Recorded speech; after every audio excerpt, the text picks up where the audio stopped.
Greetings, peace, and blessings, Hotep. This is the Honorable One, Asafo, the Success Scholar, Haki Shakur Ami here. Thank you for joining me.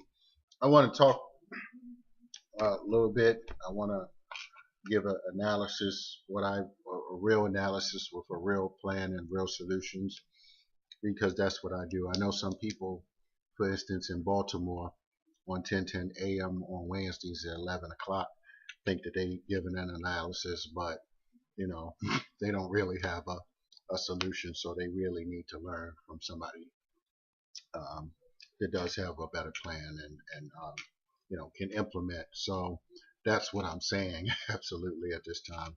Um, but I'm gonna talk about um, recently in Baltimore. Matter of fact, it was this Sunday, maybe July the 10th, I believe.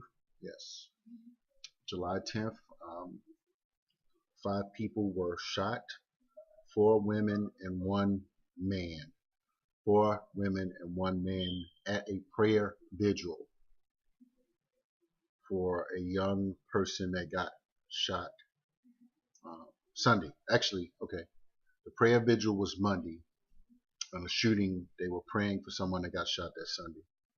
So you had a gunman to walk basically into a crowd of people and just started shooting.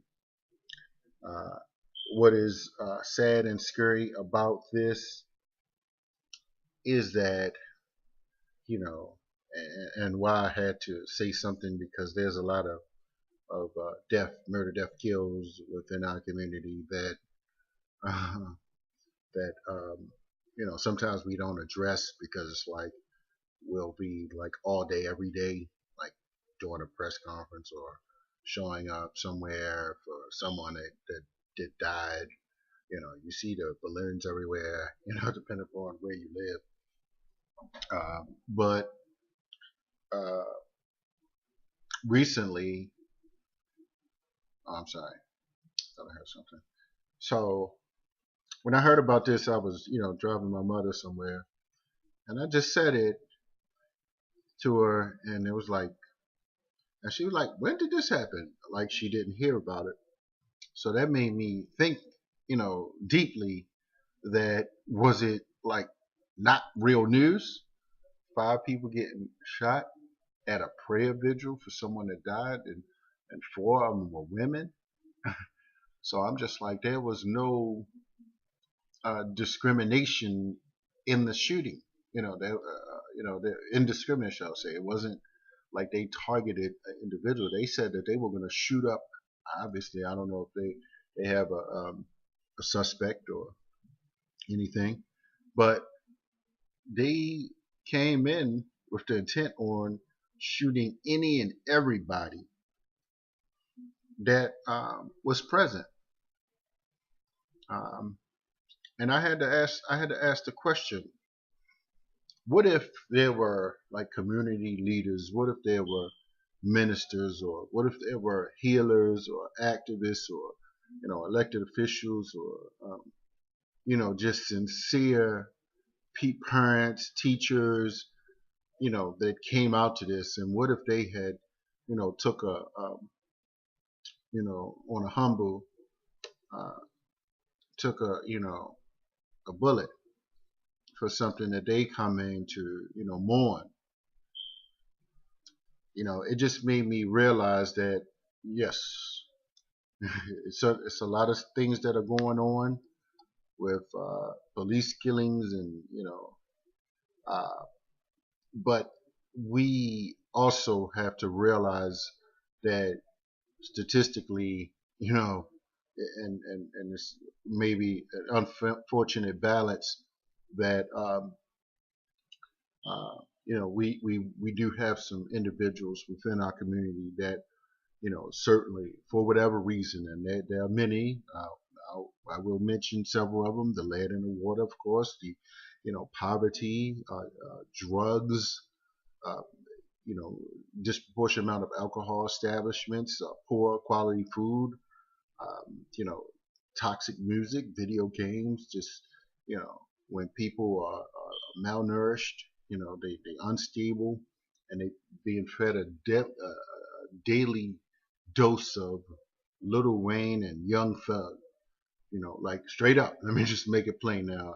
Some of you, I know you may not have done an analysis to the degree that I have and the lectures I've attended, but I understand the psychological warfare and how law enforcement actually enforces disproportionately in our community, and drugs are pushed in specific areas based upon which real estate people want to do, and policing is based upon which real estate some developers are attempting to colonialize and move people out.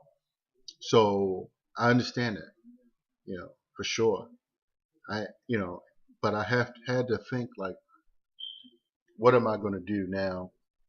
Some years ago, and this is why I'm just like, I don't have time for these Baltimore perpetrators. Um, these folks on the radio on 10:10 a.m. on Wednesdays at 11 a.m. or these perpetrators on 1590 pretending like they doing something just by being on the radio. Yes, I think that you need a good, what I call marketing mix. So I hope that you all can share this with the perpetrators so that they'll learn something and truly grow. Because sometimes you know you need to learn something from somebody, or stay.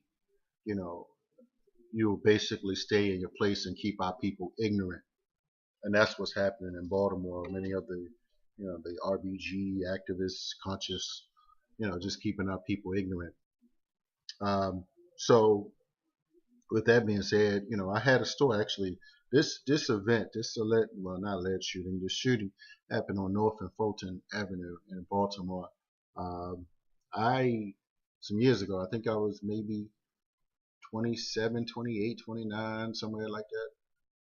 Let me see, maybe about 27, 28. I had a store right on the corner of North and Pennsylvania, ground zero to where the Freddie Gray issue, around the corner from there. I had a store, had books and incense and oils and soap, lotion and clothing and security products. What else we have? Some herbs. Um, had a good mixture of things, incense and air fresheners. Had a good little operation going. Some female clothing, thing. So I was kind of doing my hustle man, brother man thing. So, I just realized something, that, a lot of people that talk about rebuilding and developing our community, they're not going to come in like how I was, one man army.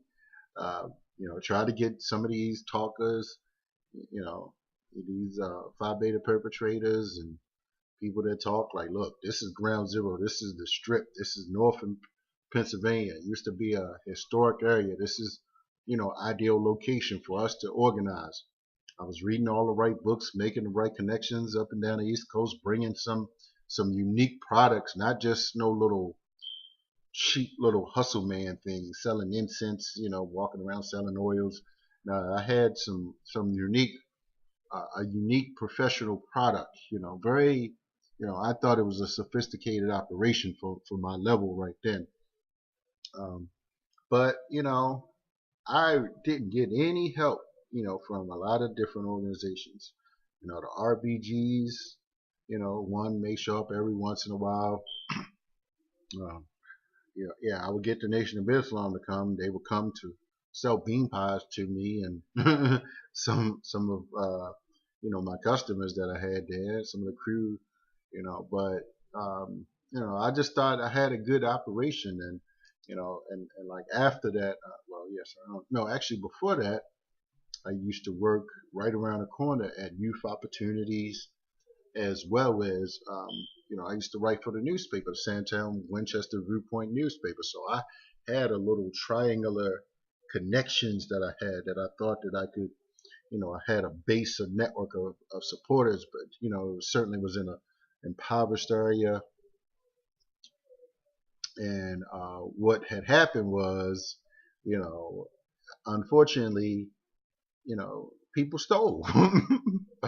People they stole from me, and it was, they stole a lot of products, and I was just like, man, I can't keep taking no big hits like that, And then I tried to rent out the back, and to some kind of hood people was like smoking weed, so it was just like a mess, smoking cigarettes and weed in the back. So it was just a Negro a Negro mess. And it was like, man, I'm sitting here calling on radio, and these black professional Negroes, saying, yeah, I'll come through and support.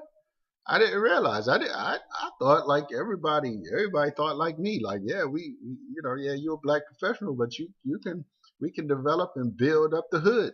So I'm not talking about, theoretics here.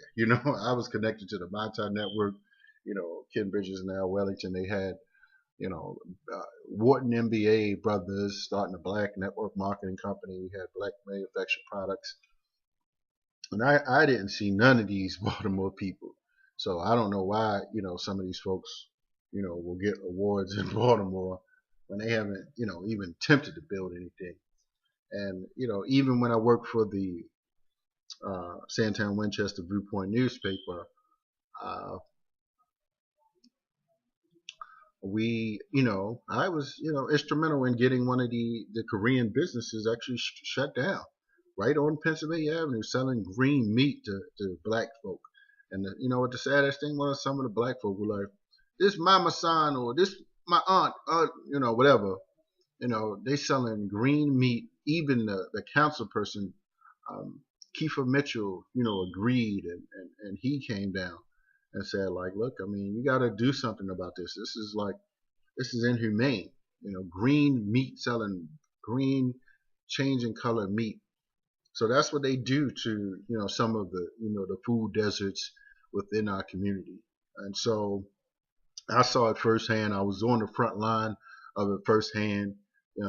Tried to build another store like right around the corner from it. They used to come and look and see what I'm selling, like I'm trying to take their little crumbs out of their mouth. So I realized something, just from that, and then looking up the street at Fulton Avenue, and I asked my queen, like, would someone put a business right there? Like really, like. So my thing is, you know, with the mindset of someone that will shoot up a prayer vigils that shoot 4 women and 1 male,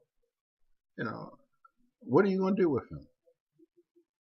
What are we conscious, we upset? What are we gonna, like?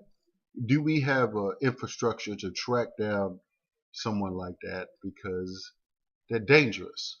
They're dangerous to our community, and they got away with it. Apparently or apparently, they got away with it, and more than likely they're gonna keep doing it because you know something has to happen to your heart once you know what you did, or you just cold blooded. So you're not going to come away from that, and uh, just get away. I'm sorry, or just change your life. I mean, people can change, but more than likely, somebody that was that callous to just spray in an audience of people praying. I mean, that's like really cold blooded and, just real low down and gangster. So I'm just saying, brothers and sisters, we have some challenges, and, I've been that advocate that came into the community, uh, not just that time, but trying to be a mediator when I saw altercations. So I know that you have to have a rule of engagement, when you are, trying to de-escalate certain situations, and not everybody has that level of both. Because I'm from the streets, so I understand certain things, and you know, but it's a different game now, man. There's some different types of drugs out here that's making people like that you can't even, so when I hear people talk about community development, and I'm like, are you really out here on these streets? Have you I got more street time on many different ways than many of these so-called scholars out here, these speakers. They you really don't know the streets like me. So when people writing books about what we need to do, and yeah, we should do this like that, yeah.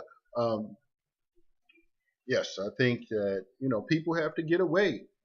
People have to change their surroundings, but sometimes the poverty makes these addictions to these chemicals, these alcohol. Seeing alcohol, all you see around you is the these damn check cashing places, rent a centers, rent a car rim, hip hop fried chicken, these little uh, corner Chinese places that's selling some who knows what.